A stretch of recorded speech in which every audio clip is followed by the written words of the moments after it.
Muy buenas, chavales y chavalas, bienvenidos un día más a la hora de Padri. Hoy tengo a Gonzalo Rodríguez García. ¿Qué tal? ¿Cómo estamos? Pues encantado de que hayas contado conmigo para tu programa. Así que, bueno, pues encantado de conversar de lo que pueda interesarte que yo pueda aportar. Nada, te he invitado porque llevo tiempo siguiéndote en las redes, particularmente en Twitter. También le he echado un ojo a tu Instagram. Y luego había visto algunas conversaciones tuyas. Vi la de, así como highlight que me viene a la cabeza, la que tuviste con Juan Manuel de Prada en su día, muy interesante. Y he visto varias otras conversaciones. Y me interesa tu perfil porque no sabía muy bien cómo meterle mano a la conversación, porque como funcionamos siempre así en compartimientos muy estancos y etiquetamos muy fácil a la gente, ¿no? Y pues el otro día hablábamos antes fuera de cámara sobre la que tuve con Armesilla. Bueno, Armesilla es marxista, es verdad que tiene una visión muy particular sobre muchos temas, pero bueno, ya sabes un poco cuál es su postura ideológica. Luego otro día hablo con un economista que a lo mejor tiene claramente una tendencia al liberalismo económico, vamos, una persona muy capitalista y que además no lo esconde, sino que habla en esos términos y tal. Y contigo, pues claro, yo llevo siguiéndote tiempo, pero nunca te he llegado a encuadrar. Sé que miras mucho hacia la tradición, sé que tienes unos valores, pues eso, más clásicos, por así decirlo, pero realmente yo no te sabría definir a una tercera persona, así que a lo mejor te paso a ti la bola y te dejo que te describas tú mismo. Bueno, yo me muevo en las coordenadas del tradicionalismo, en lo que sería la cosmovisión o doctrina tradicional. Entendida esta, además, en las coordenadas del perennialismo, que sería la tradición, la cosmovisión tradicional en su sentido más absoluto e integral, que es como me la enseñó mi maestro, que fue el tradicionalista español Antonio Medrano. Son unas coordenadas, las del tradicionalismo, que se pueden estudiar en autores eminentes como René Guénon, Fridtjof Schuon, en autores más malditos como Julius Evola, pero que también desde dicho perennialismo se puede estudiar en autores del tradicionalismo histórico, del tradicionalismo propiamente dicho. Estoy pensando, por ejemplo, en Donoso Cortés, famoso autor tradicionalista español.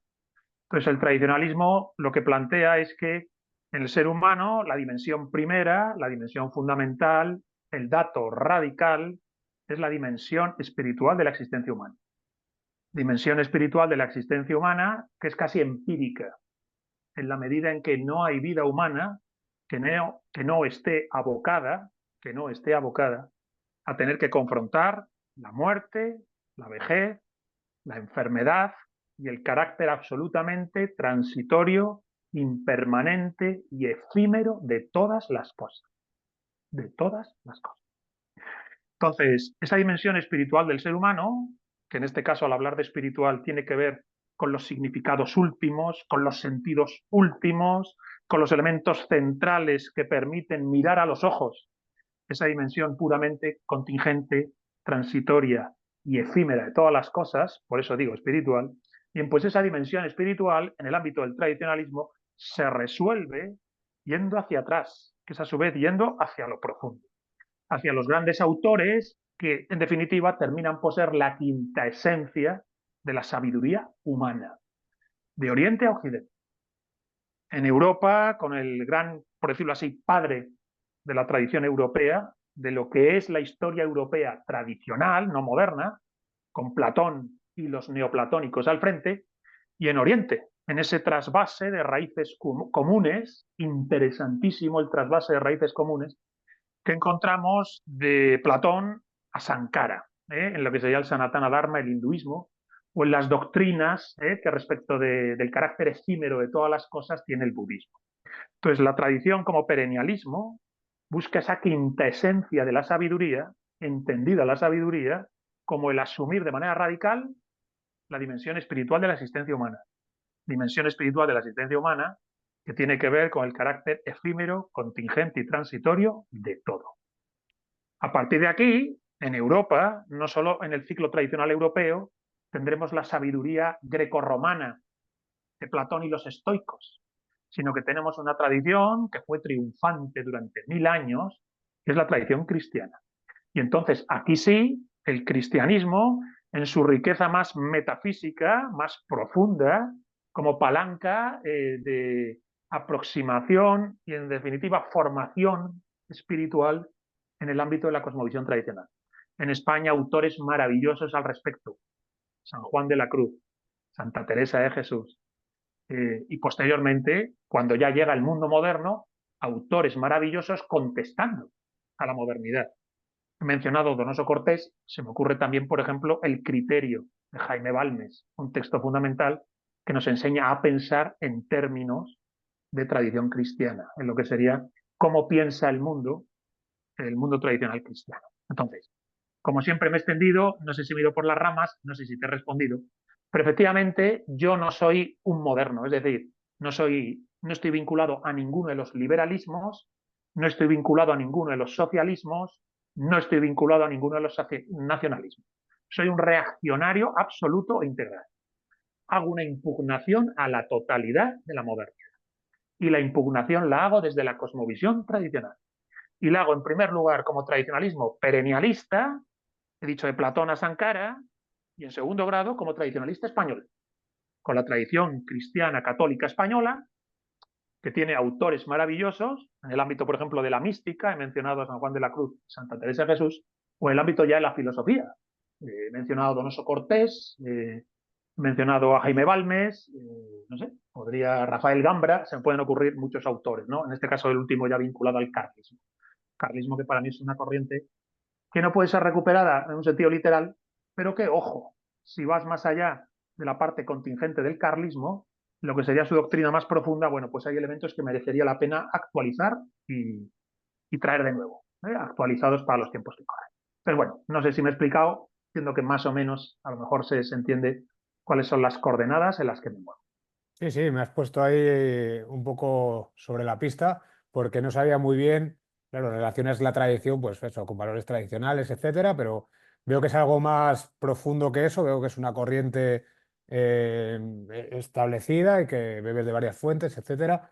A mí lo que me llama la atención es que, bueno, eso, que seas tan transversal en tus amistades o hemos hablado antes de abrir la conversación de, bueno, de que eres buen amigo de Santiago Armesilla, que estuvimos el otro día hablando con él en el podcast, y él se declara abiertamente marxista, Y eh, ateo y y materialista, ateo y ¿verdad? materialista, efectivamente, que son, bueno, un poco, están en las antípodas de todo lo que me acabas de comentar, y sin embargo hay una buena relación y veo que en muchos aspectos remáis en el mismo barco. Y, y eso me lleva a la reflexión de que hoy en día parece que la división, más allá de izquierda, derecha, etcétera y demás, como yo la veo, la división que empieza a ver es un poco entre quizás em, tradicionalismo y posmodernismo de alguna manera, ¿o cómo ves? ¿Qué está pasando ahí? Porque yo oigo Vale, campanas, pero no me ubico del todo. a ver, pues yo creo que te lo puedo cartografiar mínimamente. Me dices, oye, qué raro. Me dices que eres tradicionalista. Que eres tradicionalista en el sentido más radical, ¿no? Tradicionalismo perennialista. Yo no me voy ni siquiera al ciclo cristiano, me voy a Platón, me voy a Sankara, ¿no? Me voy a la metafísica en un sentido absoluto que es experiencial, no puede ser ni siquiera especulativa. Y sin embargo, pues tengo mucha amistad, pues fíjate, me dices con Santiago Armesilla, estoy pensando también con Jano García, que colaboro en su canal y que, bueno, pues él es liberal. Ujú. Entonces, vamos a ver. En primer lugar, es un error absoluto que corrompe moralmente la ética, corrompe por dentro los hábitos morales, pensar que solo puedes tener amistad con quien piensa como tú. Eso es un error. Los seres humanos podemos comunicarnos a un nivel de calor humano, de encuentro en lo que tiene que ver de corazón a corazón con lo humano, con la dimensión más puramente humana de nosotros mismos. Somos personas, hemos nacido, tenemos nuestros padres, nuestras ciudades, ¿no? Hemos tenido amigos de la infancia, etcétera. Entonces, hay un calor humano, hay una consanguinidad, por decirlo así, de persona a persona, en el ámbito de lo vital, de lo experiencial, que te permite tener amistades que no comparten tus ideas y que incluso están en las antípodas de tus ideas. En el caso de Santiago Armesilla, que comparto con él una afición muy loca por la música, especialmente por el heavy metal y el rock duro, pero bueno, por más cosas, eh, sus coordenadas filosóficas son antagónicas a las mías, pero eso da igual. No pienso dejarme corromper con la idea, a mi entender, malevolente, de que solo puedo tener amistad, complicidad e intimidad con quien se diga lector y estudioso de René Guénon, lector y estudioso de Frijo Xuon, lector y estudioso del Bhagavad Gita, las Upanishads, los diálogos de Platón y la mística española de Santa Teresa de Jesús. Bueno, pues no. Entonces yo sé muy bien cuáles son las fuentes de las que bebo, sé muy bien que las fuentes que bebo son incontestables, sé que la verdad con mayúsculas responde a la cosmovisión tradicional, pero también sé que la cosmovisión tradicional no es especulativa, ni siquiera dialéctica, es experiencial. Hasta que no se practica, no te afirmas en ella. Y porque la practicas y te afirmas en ella, se hace incontestable en tu fuero interno. Ahora, dicho esto, yo desde aquí me puedo llevar bien con todo el mundo. Primera cuestión. Y segunda, lo que está pasando es que se está generando una suerte de frente amplio. Frente amplio. Un frente amplio en el que convergen en la misma trinchera liberales desencantados con el rumbo de la posmodernidad, el globalismo y la deconstrucción. Socialistas desencantados con el rumbo de la posmodernidad, el globalismo y la deconstrucción. Anarquistas, comunistas, fascistas y apolíticos, personas que nunca les preocupó la política, desencantados, sin embargo, con el rumbo de la posmodernidad, el globalismo y la construcción. Entonces, a día de hoy, creo que lo que se está polarizando son dos frentes que trascienden los matices de izquierda, derecha, liberales, socialistas, nacionalistas, anarquistas, comunistas, tradicionalistas, católicos, perennialistas, platónicos, no.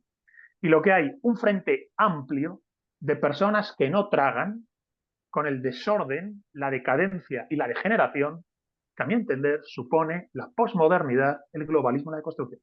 Y enfrente hay un grupo de personas completamente ofuscadas, equivocadas, hasta cierto punto me atrevería a decir endemoniadas, poseídas de una idea errónea, que consideran que progresar es avanzar hacia el abismo, hacia la negrura de la posmodernidad, el globalismo y la deconstrucción. Entonces, nos vamos encontrando personas aparentemente muy distintas y con ideas que podrían ser en la superficie enfrentadas, y que sin embargo estamos dispuestos a unirnos y de hacer piña, de hacer tribu y de encontrar la manera de organizarnos en común, porque lo que tenemos enfrente es peor que las discusiones que podamos tener entre nosotros.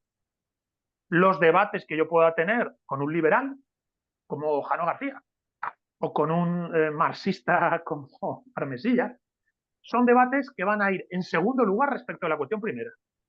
El cáncer, la enfermedad, el desorden, decadencia y degeneración de la posmodernidad, la deconstrucción y el globalismo. La sociedad que a día de hoy, bueno, pues se despliega a veces frente a nosotros de manera como muy sintomática, como si a veces pudiera decir, oye, me quito la careta y te digo realmente quién soy. Como ha pasado, lo he dicho en mi canal esta misma semana, en mi canal La Forja y la Espada, cuando digo que este verano, esto se graba ahora mismo en septiembre, pues este verano, en julio, en las Olimpiadas de París, en lo que fue el acto de inauguración de las Olimpiadas, pues se nos mostró una antropología, una idea de qué cosa es el hombre, ¿verdad? En esa parodia, yo no sé si era parodia o en realidad celebración de una nueva humanidad en torno a la parodia de la última cena de Jesús, ¿verdad? Bien, pues ahí se nos dijo, mira, esto es hacia donde queremos avanzar. Bien, pues esa antropología yo la considero que es una poshumanidad. Es una poshumanidad, es decir, se ha desanclado del orden del ser, de la verdad de las cosas. Bien, pues frente a eso, un frente común. Un frente común en el que puede estar Gabriel Calvo Zarraute, sacerdote toledano, tradicionalista católico, un tipo interesantísimo, llevaba el canal de la Sacristía de la Vendée, que al mismo tiempo, bueno, pues puede hacer amistad con alguien como Santiago Armesilla, que es marxista y que está trabajando por el materialismo político, ¿verdad? Configurando el materialismo político. Bueno, menciono estas personas porque supongo que muchos las conocerán si ven el vídeo. Entonces, yo creo que lo que hay es un frente común de personas distintas que, sin embargo, sí comparten un principio común que nos parece principal, y es que tenemos enfrente un cáncer, un desorden, decadencia y degeneración. Occidente se está convirtiendo en una manzana podrida, que a su vez, en su putrefacción, convoca un cáncer todavía peor, una negrura más oscura, que es la del islamismo, la del totalitarismo religioso islamista. Si tenemos por un lado el nihilismo moderno, que corroe Occidente, enfrente tenemos el nihilismo religioso de los obsesos de Dios, del integrismo religioso islamista. Entonces, estamos entre Scylla y Caribdis, entre la espada y la pared. Bien, pues ni la putrefacción de la posmodernidad, ni los obsesos de Dios, ni los orcos del islamismo que puedan amenazar Occidente y Europa. Ni uno ni lo otro. Entonces, frente a eso se hace un frente común. Y en ese frente común, pues convergen puntos de vista muy distintos, como pueda ser el de liberales desencantados, marxistas, socialistas desencantados o tradicionalistas, que desde el principio advirtieron que la modernidad nos iba a traer hasta aquí. Porque la única doctrina filosófica, espiritual y religiosa que desde el primer momento advirtió que el proyecto moderno de humanidad iba a desembocar en el escenario de decadencia y descomposición contemporáneo, en la manzana putrefacta que hoy día tenemos sobre la mesa, el único que desde el principio advirtió que eso pasaría fue el tradicionalismo. Y en el caso español, Donoso Cortés es evidente. Quien estudia la obra de Donoso Cortés dice, vamos hacia allí. Lo que va a pasar va a ser eso. Bueno, pues efectivamente es lo que ocurre. Y hemos llegado, bueno, pues al Kali Yuga que decía la tradición hindú, ¿verdad? A la medianoche del mundo, ¿no? La noche de Kali, la tierra baldía de las leyendas del Grial. Bueno, pues ahí estamos. Con respecto a la, no sé ni cómo llamarla, ¿no? La fiesta de inauguración de los Juegos Olímpicos, que luego tuvieron que echar, o era la clausura, ya ni me acuerdo. No, en la Era la inauguración fue inauguración, donde ¿verdad? hicieron Lo de la. el Sí. aquelarre, el aquelarre de la antropología posmoderna, donde Bueno, nos dijeron el tipo humano que están tratando de pergeñar, fue en la inauguración. para que veas lo que me interesé yo por los Juegos Olímpicos. Pero hay quien dice que ese tipo de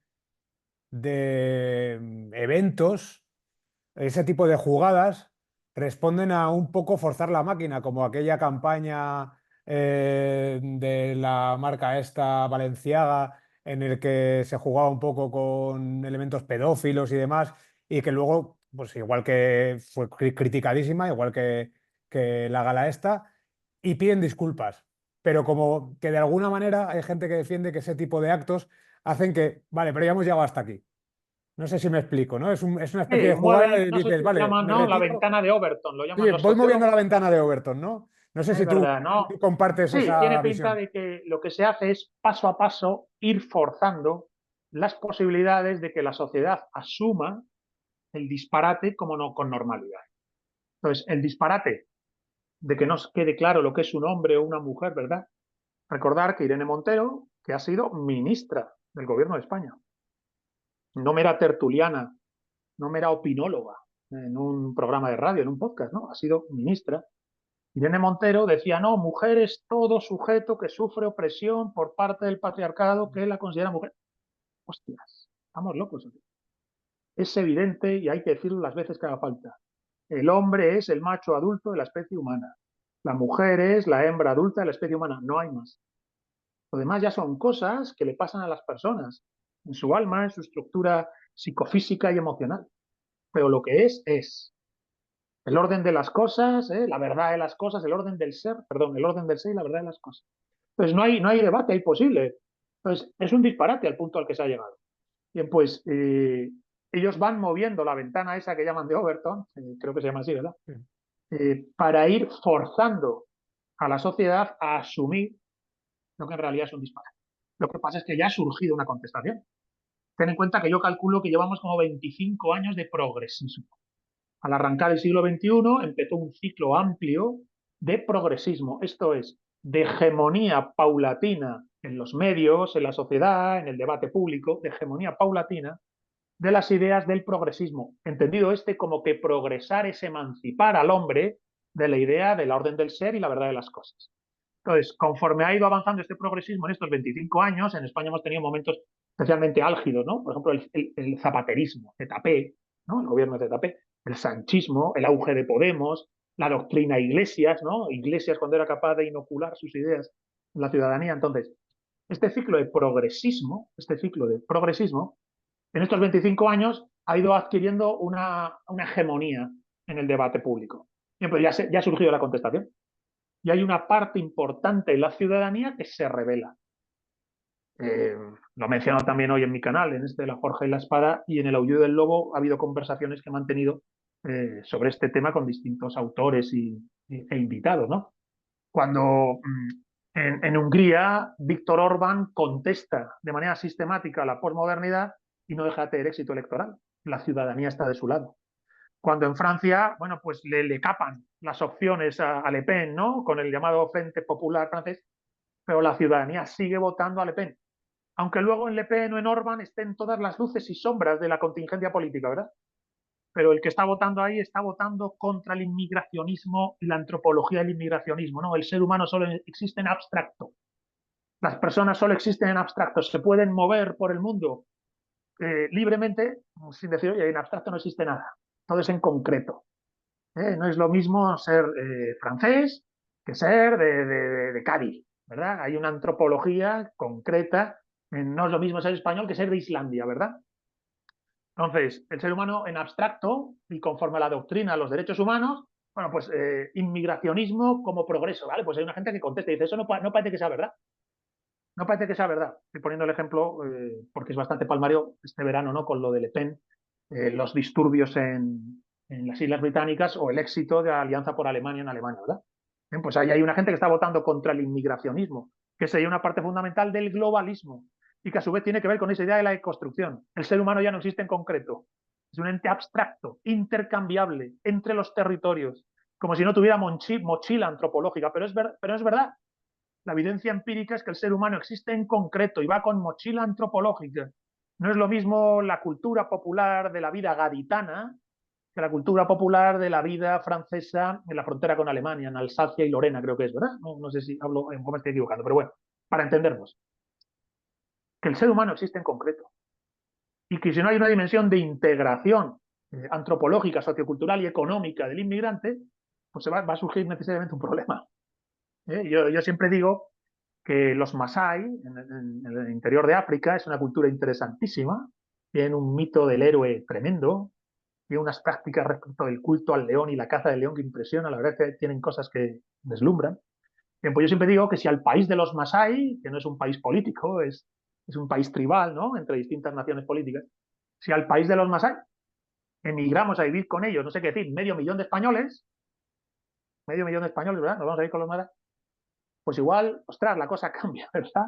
Se produce un conflicto antropológico entre el modo de vida masái y el medio millón de españoles que no sabemos si a vivir con ellos. Entonces, no existe el ser humano en abstracto. Puede existir la dignidad esencial del ser humano, que obviamente es insoslayable e inalienable. Da igual si eres blanco, negro, guapo, rubio, feo, alto, bajito, de Toledo, de Aranjuez. La dignidad esencial del ser humano, hombre o mujer, es insoslayable. Sin embargo, una vez reconocida esa dignidad esencial, no se puede hacer el ejercicio de que el ser humano existe en abstracto porque no es verdad. Entonces, bueno, pues simplemente me he ido a este tema concreto porque va surgiendo una ciudadanía que contesta. Va habiendo una ciudadanía que contesta a las distintas disfuncionalidades de ese paradigma de posmodernidad, globalismo y de construcción que se ha ido imponiendo en los últimos 25 años. Entre dichos paradigmas he mencionado el inmigracionismo, que es una rama del global. Y por eso, bueno, he desarrollado la idea, que espero que se me haya entendido lo que estaba queriendo decir. Sí, sí, no, se te ha entendido muy bien. Y además, manda huevos que haya que poner ese ejemplo, ¿no? De decir, no, es que si pones el ejemplo de que bueno, nos vamos todos los españoles a donde los más hay, se van a producir conflictos, vamos a socavar probablemente su cultura, sus... Les vamos a hacer un roto. Problemas habría, ¿verdad? Iba a haber un problema porque el mundo masái no iba a tener capacidad de absorbernos e integrarnos. Una cuestión de Si yo me lógica. voy yo solo, yo me voy allí y digo, señores, me flipa su rollo. Quiero pasar el rito de la caza del león. Quiero pasar el rito de la danza guerrera y a lo mejor me dicen, oye, tío, no, pues si no tienes ni madre ni padre masái, no puedes ser de los nuestros, no lo sé. Pero si me voy yo solo, me pueden absorber, me pueden integrar, ¿verdad? Y me convierto en masái. Bueno, español y masái, porque nunca deja de ser, ¿no? De dónde viene, sus raíces no las puede perder. Pero en todo caso, me sigues, ¿no? Hay una cierta capacidad de absorción y de integración. Pero si esa capacidad de absorción se desborda, es que es empírico, joder, es que está Sí, ocurriendo ya. sí, sí, sí, sí. No, es Entonces, que, sí, sí. dime, perdona. No, que pienso que este frente del que estás hablando, que se está generando versus el posmodernismo muchas veces tiene su origen en el propio sentido común y en lo racional y en la Total, lógica, ¿no? O sea, ya no hace falta tener unos valores muy arraigados en nada, total, como bien decías, total. ¿no? Gente que ha sido siempre a política que dice, espera, no me está cuadrando lo que me están diciendo, esto no tiene ningún sentido, ni biológico, ni de ningún tipo. Claro. Entonces, se rompe desde la base. ¿Qué hago yo? ¿Por qué tengo que comulgar con esto? Porque vayan toda esta gente hacia allí, ¿no? El frente amplio que he dicho de personas distintas que se oponen a la decadencia, disparate y degeneración de la posmodernidad, en realidad no se basa en una ideología. No tiene una doctrina sólida que galvanice a todo ese frente amplio en un mismo eje. De hecho, lo que más les galvaniza a todos en un mismo eje dentro de ese frente amplio es lo que podríamos llamar la sensatez o el sentido común, la lógica de las cosas, lo que en términos platónicos decíamos el orden del ser y la verdad de las cosas. Entonces, por pura sensatez surge un frente amplio que dice, ostras, pero nos hemos vuelto locos. Sobre todo cuando empíricamente tus ojos lo están viendo. Tus ojos están viendo que hay un problema con las distintas ramas y posibilidades del discurso postmoderno, de la humanidad abstracta, de la familia líquida, fruto del género líquido, de la identidad líquida, pero al mismo tiempo atomizada, fragmentada, que tiene que ver a su vez con la deconstrucción de qué es el hombre, qué es la mujer, qué es la nación, qué es la frontera. Entonces, se van desmenuzando todas las cosas conforme a un horizonte que se te promete de emancipación.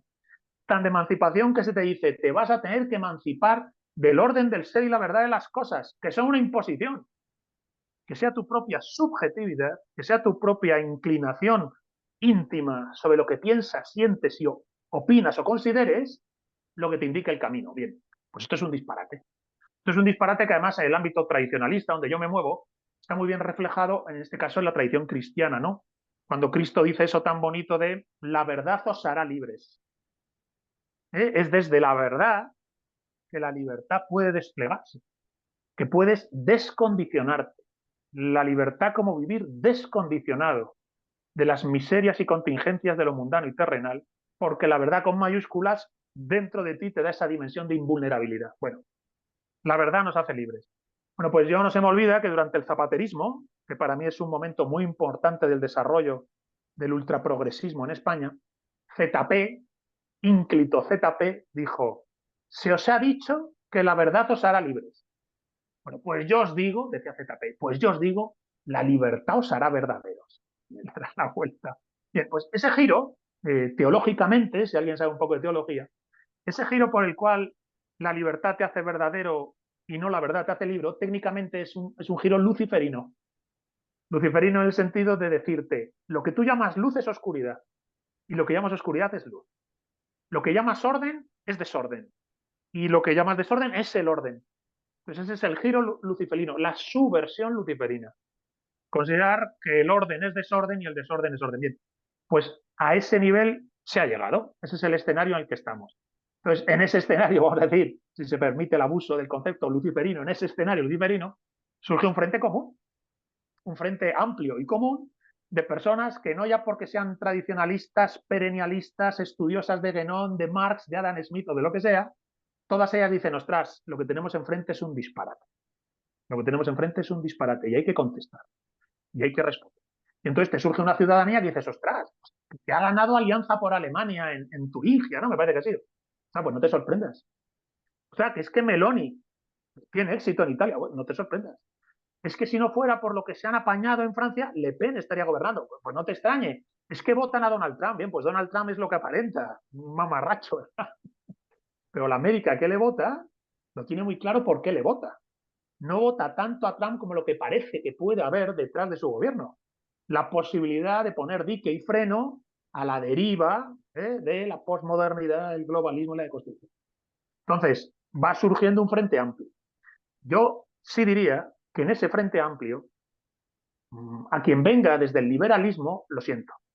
Por mucho que refines el liberalismo, con el liberalismo no corriges lo que pasa. A quien venga de algún socialismo, se lo tengo que decir, lo siento. Por mucho que refines y corrijas el socialismo, no vas a rectificar lo que tienes enfrente.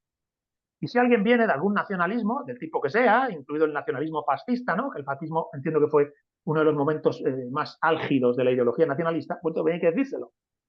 No vale ya refinar o corregir la maquinaria nacionalista. No vas a poder confrontar lo que está pasando. Lo que está pasando es fruto de la modernidad. Y la modernidad solo se corrige con el antídoto de la tradición, de la cosmovisión tradicional, que por supuesto debe ser actualizada para poder ser restaurada. La cosmovisión tradicional no puede ir del pasado al presente. Esa posibilidad se perdió. La modernidad ha generado una fractura histórica nunca antes habida entre el pasado y el presente. Desde el pasado del mundo tradicional, ya sea en el ciclo pagano europeo, ya sea en el ciclo cristiano europeo, desde el pasado tú ya no puedes contestar a este presente. Ahora, sí que desde el pasado pagano y cristiano de la tradición europea puedes encontrar los troncales, los trascendentales, lo que llamo la vertical y el centro, desde el cual entonces sí plantearte una actualización que permita una restauración del pensamiento tradicional para Europa, una restauración y actualización de la tradición europea, que es el antídoto frente a las derivas de la posmodernidad, el globalismo y la deconstrucción, que no son sino la consecuencia lógica de la subversión moderna. No hemos llegado aquí por error o desviación. Hemos llegado aquí por causa-efecto. Hemos llegado aquí porque una vez puesta en marcha la modernidad, tal como se planteó en Europa, sobre todo a partir de la Paz de Westfalia, la consecuencia natural era llegar hasta donde hemos llegado. Y de aquí ya no se va a salir ni con nuevos liberalismos, ni con nuevos socialismos, ni con nuevos nacionalismos, sino desde la doctrina tradicional, sabiendo reencontrarnos con ella, actualizarla y restaurar. Entonces, bueno, esta es una labor filosófica, intelectual, metafísica, práctica dentro de uno mismo a nivel espiritual.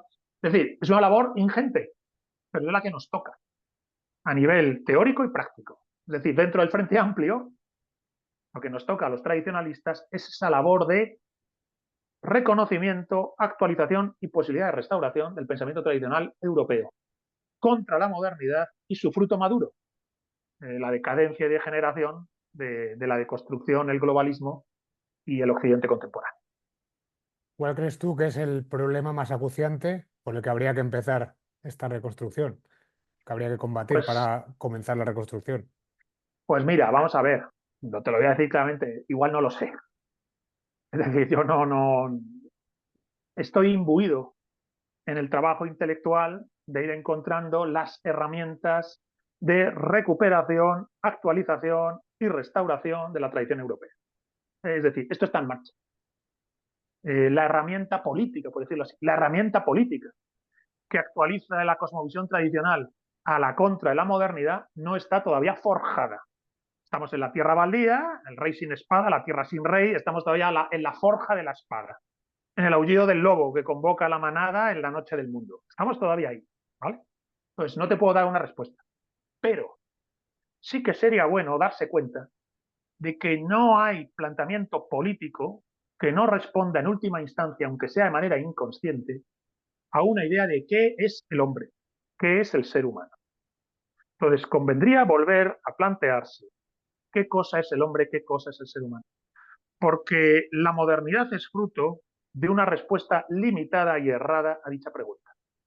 No lo voy a desarrollar ahora aquí, hace parte del trabajo que ahora estoy desarrollando, del libro incluso que estoy escribiendo, pero convendría recordar que el hombre es un misterio, que la vida es misteriosa, que el universo entero es misterioso, que como dice Heidegger, la pregunta de por qué hay algo en lugar de nada, por qué hay algo en lugar de nada, esa pregunta sigue ahí. Entonces, tener la humildad de mirar con maravilla y sobrecogimiento el hecho de que el ser humano es un misterio y que la vida sigue siendo misterio. Y ya con ese pequeño paso, muchas estructuras que aparentemente sólidas coloca la modernidad saltan por los.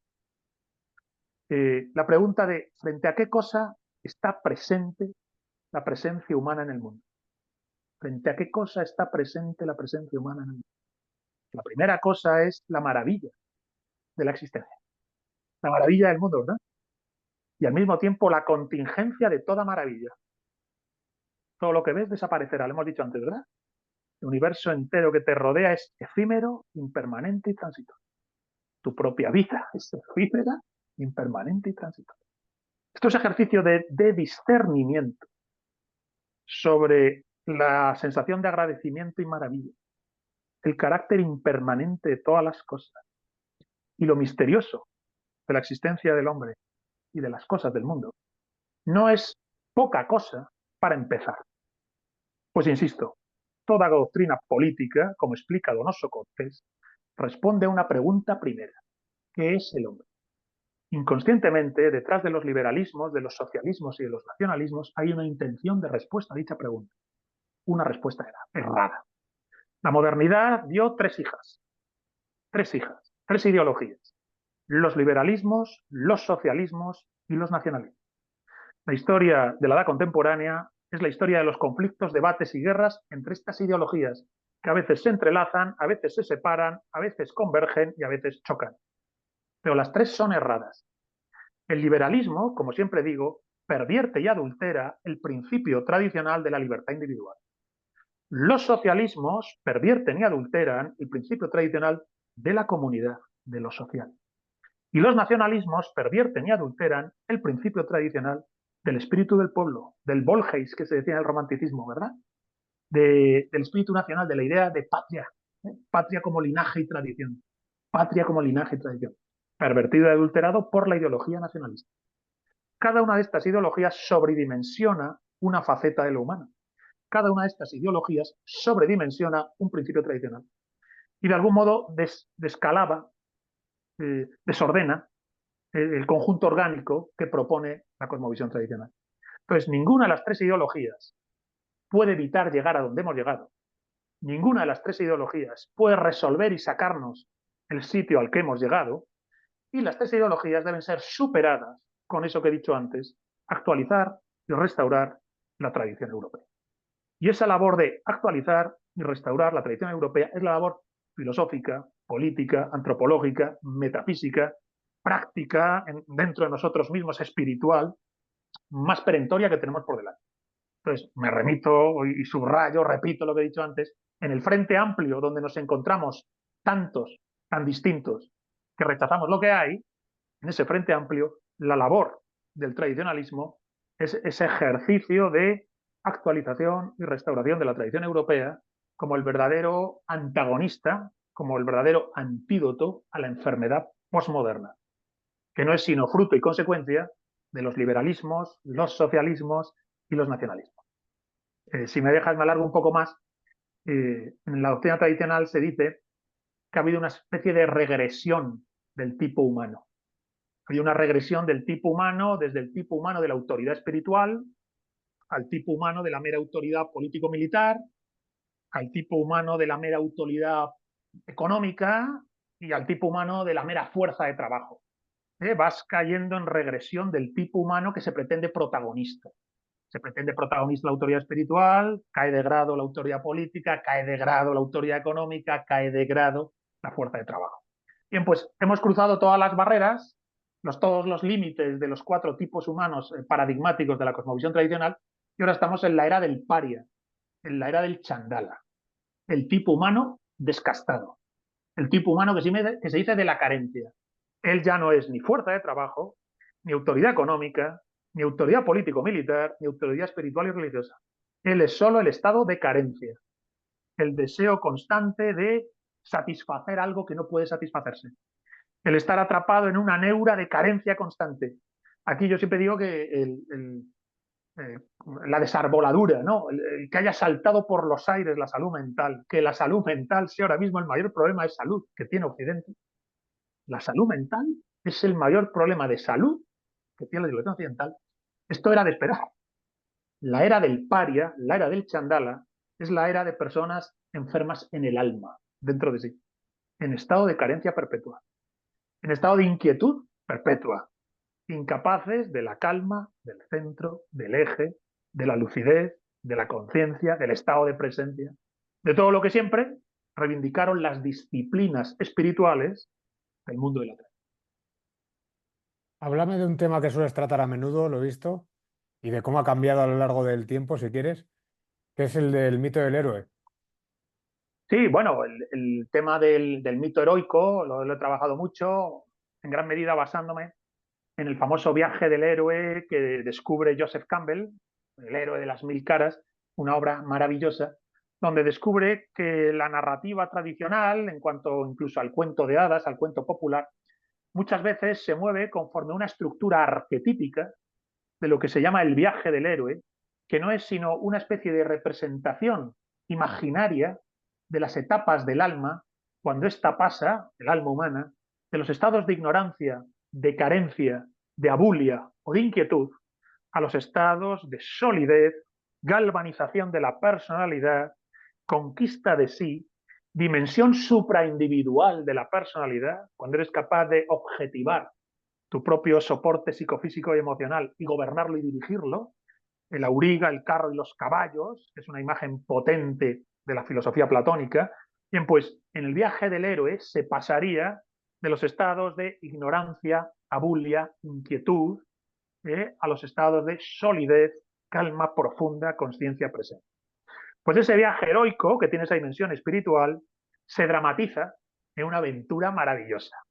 Bien, pues ese mito heroico ha inspirado a la sociedad durante siglos. Ha operado sobre nosotros de manera inconsciente, sin que nosotros supiéramos que estaba ahí. Ha operado sobre nosotros desde la Odisea de Ulises al Ramayana en la India. Y ha operado desde el cantar de Miocís a los cuentos de hadas, ¿verdad?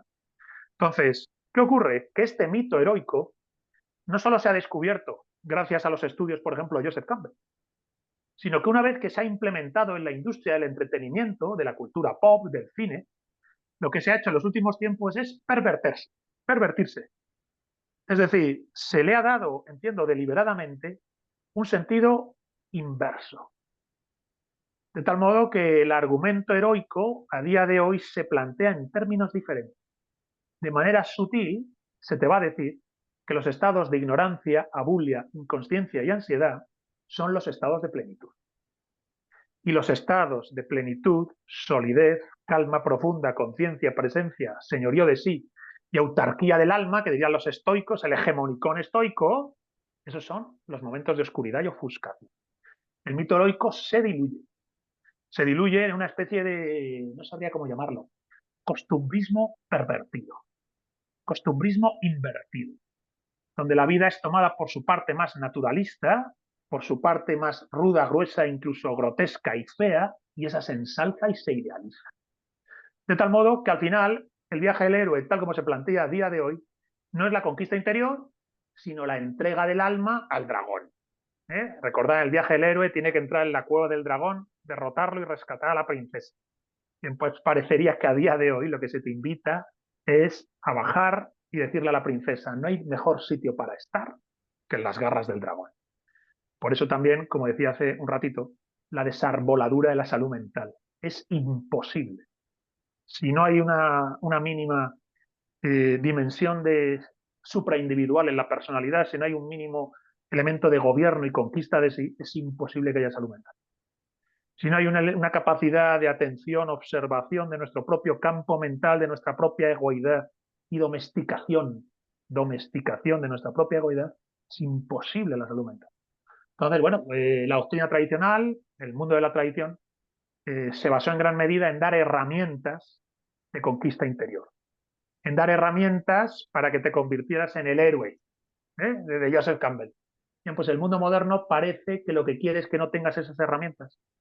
Quiere confundir lo meramente necesario con lo importante y que lo importante se confunda directamente con lo necesario.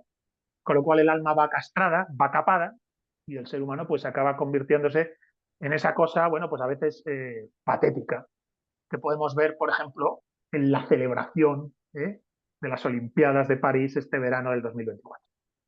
No sé si me enrollo de más, si se No, me no, entiende o no, no, está súper pero aunque sea interesante. mínimamente, alguna cosa se haya podido decir correctamente. Y además, cuando estabas hablando de la perversión del mito del héroe y de lo que eso, eso significa, me venía a la cabeza un tema que trato bastante, que es lo poco que se estimula o que se...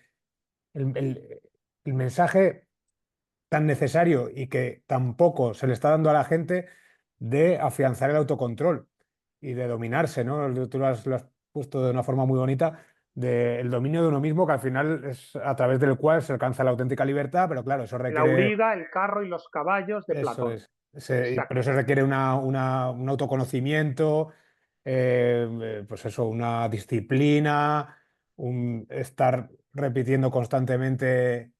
Asquesis y arete, se dice en la antigua Grecia. Asquesis, ascesis respecto de uno mismo, y arete, excelencia del alma. Ujú, Excelencia del alma que se traduce en el carro alado de Platón, el auriga, el carro y los caballos. A la entrada del oráculo de Apolo en Delfos, conócete a ti mismo. ujú, A la entrada del ujú, oráculo de Apolo en Delfos, conócete a ti mismo. Recordemos que Apolo, dios de la luz pura, de las formas perfectas, derrota a la serpiente Pitón, derrota al dragón. Y en la misma cueva donde el dragón es derrotado, establece su oráculo, cuyo mensaje primero es ese, conócete a ti mismo. Claro, cuando vas a las fuentes de la tradición europea, lo que descubres es un tesoro que hemos despreciado y olvidado. Es como si, no sé, heredaras de tu familia un cofre lleno de alhajas, de joyas, y en lugar de abrirlo y ponerlo en valor, lo tiras a la basura.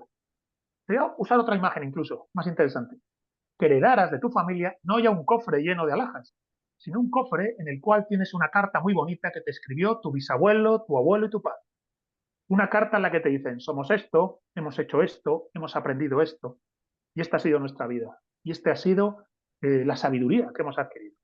Y tú en lugar de leer esa carta dices, estos son gilipollas, chorradas.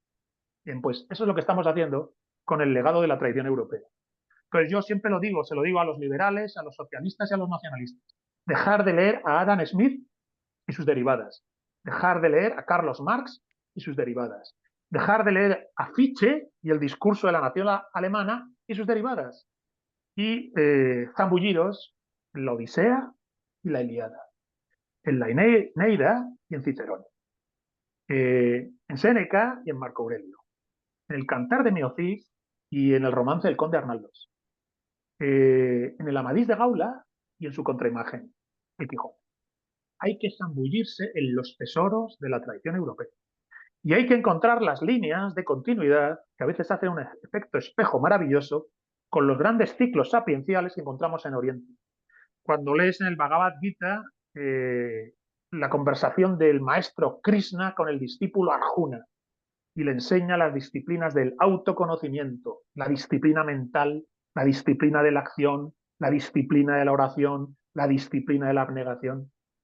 Y entonces encuentras que hay como una especie de raíces comunes entre la asquesis y arete griega y el mito del carro alado platónico y los ideales de conquista interior que encuentras en ese Krishna que muestra al guerrero Arjuna que el día de la batalla no vale tener miedo. Entonces, el mundo tradicional es como un cofre en el que se guarda una carta maravillosa que te escribió tu padre, que a su vez te escribió tu abuelo y te escribió tu bisabuelo, y donde te decían de qué va esto, de qué va esto. Bien, pues el mundo moderno ha cogido ese cofre y lo ha tirado al mar. Y ha dicho, a la mierda, leamos a Adam Smith y sus consecuencias. Leamos a Carlos Marx El Capital y sus consecuencias. Y leamos el discurso de la nación alemana de Fichte y sus consecuencias. Liberalismo, socialismo, nacionalismo. Bueno, pues a mí no me vale. A mí no me vale, lo siento. Prefiero leer el Alcíbiades, el pensamiento platónico, prefiero leer la Gita en la India, prefiero leer a Santa Teresa, nada te turbe, nada te espante, la paciencia todo lo puede, quien a Dios tiene, nada le falta. Nada te turbe, nada te espante, la paciencia todo lo puede, quien a Dios tiene, nada le falta. Entonces, el tesoro de la tradición como una palanca de sabiduría y fuerza. O mejor dicho, el tesoro de la tradición como una palanca de sabiduría que es fuerza y de una fuerza que es sabiduría y que te dota de invulnerabilidad. El tipo humano moderno es vulnerable a todo lo que le pasa. Es un sujeto afectado, vive instalado en la afectación. El hombre de la tradición vive instalado en la invulnerabilidad y la libertad interior. La libertad interior de quien está descondicionado en su alma. La vida es como es, no tiene arreglo. La vida es como es, no tiene arreglo. Vejez, enfermedad, muerte. Impermanencia, contingencia, todo es efímero, todo es transitorio. El mundo tal como le ves no tiene arreglo. Todo lo que nace, muere. Pero puedes estar en el mundo en ese estado de, no sé cómo decir, de invulnerabilidad interior y de esa dimensión incondicionada dentro de ti mismo. Perdonar que he tenido ahí un mensaje que he tenido que cancelar, vale, ok. No sé qué me ha Nada, pasado a mí, he tenido ahí un... ni se ha notado, solo porque has acercado el dedo, pero no se ha notado. Has hablado Estaba varias al lado de una veces. salida y no sé qué, y digo, ostras, tampoco sé mucho de tecnología, no sé lo que pasa, pero bueno, lo he quitado. Ya está. Sí, a veces pasa, a veces incluso entra una llamada y se queda un momento bloqueado, pero vamos, no ha sido nada. Estaba pensando, ya que has mencionado varias veces el tema de la salud mental, ¿crees que parte de ese problema puede radicar en esa deriva hacia la feminización de la sociedad que estamos viviendo y ese cambio de roles tradicionales que ha tenido siempre el hombre y la mujer, que parece que se están intercambiando y que en ocasiones alguien podría pensar que son contra natura en algunos casos? Bueno, pues aquí mi postura pues, es políticamente incorrectísima. Ser hombre y ser mujer no es una opción, es un destino. Ser hombre o ser mujer no es una opción, es un destino. Y bueno está convertirse en el hombre absoluto y en la mujer absoluta, en encarnar el eterno masculino y el eterno femenino. Amar en el hombre la masculinidad y la virilidad, admirar la belleza masculina en lo que tiene de virilidad, admirar en la belleza femenina lo que tiene de ese eterno femenino. Nada hace más hermoso a un hombre y una mujer que tener la hermosura, la belleza y la luz del dios masculino y del dios femenino. De la Shiva y Shakti, que se dice en el tantrismo, de Afrodita, del mundo griego, de Hércules, ¿verdad? Del mundo grecorromano. Entonces, creo que esa dimensión de una especie de metafísica del sexo, del hombre absoluto, de la mujer absoluta, de ser hombre o ser mujer no como una opción, sino como un destino que se te da, pero que debes desarrollar, que debes actualizar, como algo que se te da en potencia, que debe ser actualizado y que además, siendo eterno y absoluto, siendo universal y perenne, en cada hombre y en cada mujer tendrá un rostro diferente. Brillará la misma luz eterna y absoluta en un fractal infinito de hombres y mujeres que hacen hasta donde pueden por encarnar el eterno masculino, el eterno femenino, el hombre absoluto, la mujer absoluta. Es decir, frente a la confusión de géneros, de masculino y femenino, frente a la ambigüedad, frente a la androginia, no sé si decir así, justo lo contrario. La polarización absoluta del hombre y la mujer, del yin y el yang del taoísmo, ¿verdad? En el taoísmo, el Tao, la gran perfección, que también la llaman así en el budismo tibetano, se manifiesta en el mundo, se despliega en el mundo conforme a la polaridad del yin y el yang. Todo lo que te rodea es la dialéctica del eterno masculino y el eterno femenino. Y en el hombre absoluto.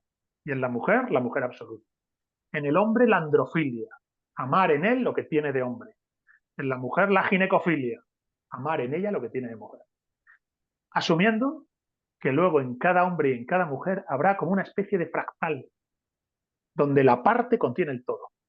Y la parte, sin dejar de ser única, única e irrepetible, como cada ser humano es único e irrepetible, el fractal, siendo único y irrepetible, al mismo tiempo contiene dentro de sí todo el océano, el eterno masculino y el eterno femenino.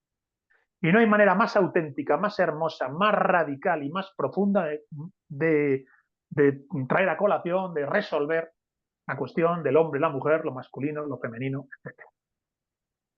Muy interesante. Ya como última pregunta, aunque va un poco hilada a la que te he hecho antes de cuál es el problema que es más acuciante en torno al que habría que empezar a trabajar para revertir esta situación, ¿no? A la que nos vemos abocados.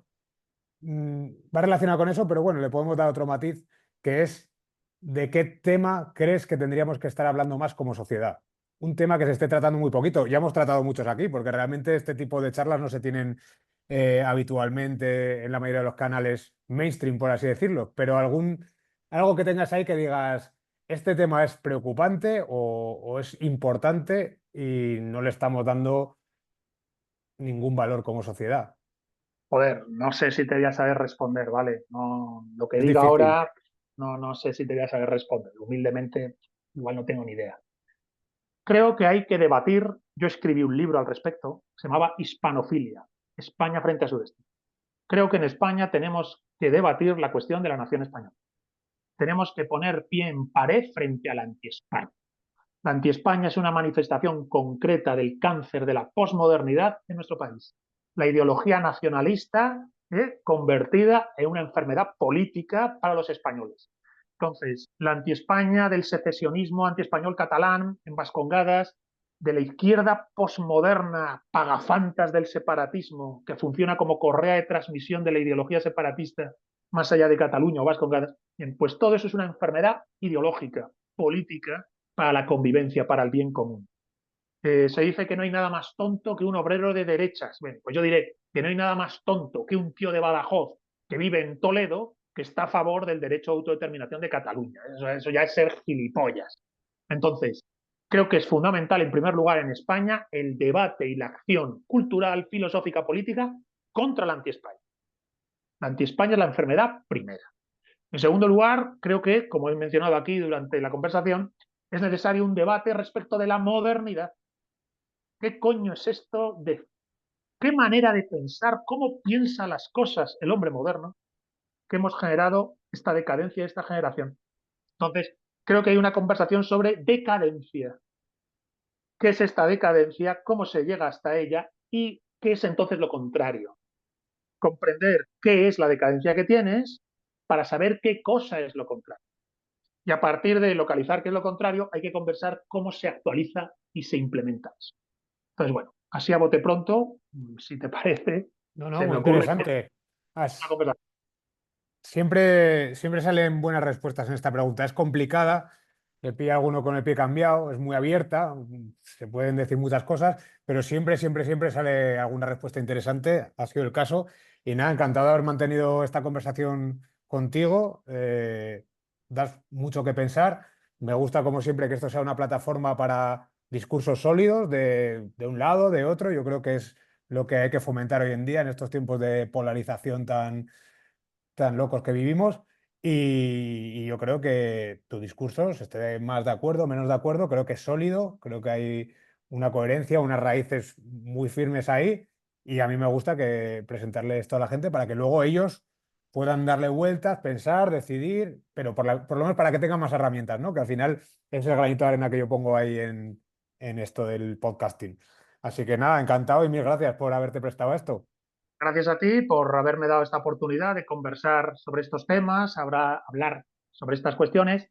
Sí decir a quien nos haya visto que me pueden seguir en el canal de La Forja y la Espada, en el canal del Aullido del Lobo, que es muy fácil localizarme en Internet, Gonzalo Rodríguez García, en el Facebook, en el Instagram, en el dichoso Twitter, y que bueno, pues van a encontrar también los libros que tengo publicados, mi tesis doctoral sobre la España prerromana, cuando estudio la España prerromana en el ámbito de la céltica hispánica, de la céltica española, y estudio la dimensión ética y espiritual de dicha España prerromana céltica, mi libro sobre el poder del mito, que bebe en gran medida del maestro Joseph Campbell, mi libro sobre el problema español, Hispanofilia, España frente a su destino, o incluso recientemente el libro que escribí junto a mi compañero Daniel Gómez Aragonés, Historia de los pueblos bárbaros de Europa.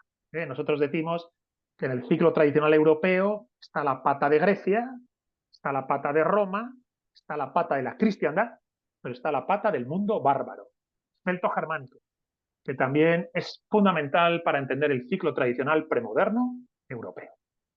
Pues es súper interesante que hayas mencionado eso de la España prerromana porque es un tema sobre el que yo no sé mucho, pero como que me atrae. Así que intentaré Bueno, hacerme con...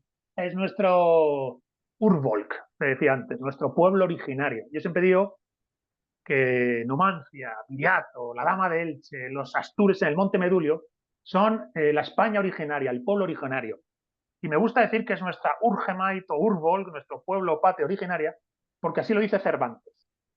Miguel de Cervantes para mí es un maestro y tiene una obra de teatro, El cerco de Numancia, donde en las tablas del teatro cuenta el asedio de Numancia y aparece España como personaje, ¿no? Fijaos, aparece España como personaje y dice, estos son mis hijos, estos numantinos heroicos son mis hijos. Y en este cerco de Numancia, Cervantes ya nos plantea que en el heroísmo y resistencia numantina está ya el alma de España que debe ser siempre recordada y actualizada. Entonces, en ese ejercicio de narrativa identitaria, de historia identitaria que hace Cervantes, bueno, pues yo lo hago mío y digo, ostras, si tengo que elegir entre lo que piensa de España Pablo Iglesias o Cervantes, elijo Cervantes. Si tengo que elegir entre lo que piensa de España Gabriel Rufián, Ignacio Escolar, Antonio Maestre y Cervantes, elijo Cervantes. Entonces, el cerco de Numancia de Cervantes nos está hablando de una patria esencial que tiene un Urbol, un pueblo originario, que sería esa España ancestral de celtas, íberos y celtíberos, de la Dama de Elche, de Numancia, de Viriato, de los Astures en el Monte Meru. Oye, pues quizá un día más adelante podemos hacer un especial sobre eso y Será seguro que un aprendo un placer. montón. Es un tema apasionante. Genial. Oye, mil gracias, que acabes bien el día y a ver si un día nos encontramos por ahí, por estos caminos de Dios. Seguro que sí, la providencia, si así lo quiere, así será. Encantado. Muchas gracias. Un fuerte abrazo. Gracias a ti. Chao, chao.